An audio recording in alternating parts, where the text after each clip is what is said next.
tuer le garçon de sa coépouse.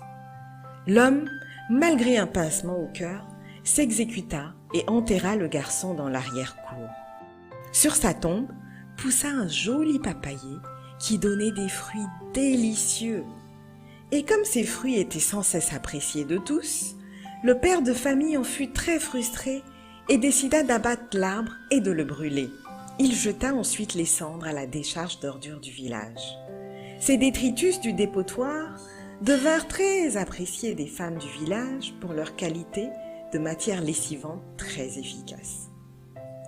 L'homme fut également gêné de cette nouvelle situation.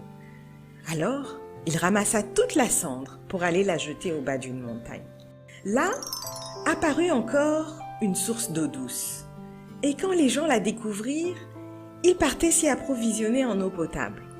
L'homme, n'appréciant plus toute occurrence lui rappelant son fils, se détermina à aller boucher la source. Et aussitôt fait, la source asséchée se métamorphosa en une belle girafe et entra dans la forêt. Le nom de cette girafe était chanté dans toutes les bouches pour sa beauté légendaire.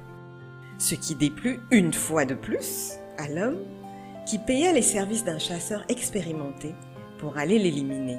Quand le braconnier fit face à la jolie bête et voulut lui tirer dessus, celle-ci lui demanda d'attendre car elle avait une histoire à lui raconter. L'animal lui raconta son histoire.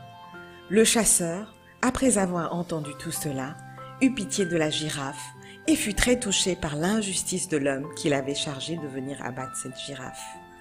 Alors, il demanda à la girafe de venir faire le même témoignage devant les anciens du village. Une fois dans le village, la girafe relata de nouveau son histoire. Tous les anciens en furent très attristés. L'un d'eux fit des incantations et la girafe se transforma en Samba, plus beau encore qu'avant. Comme dit l'adage, il dépend de l'homme de faire des plans, il dépend du ciel de les accomplir.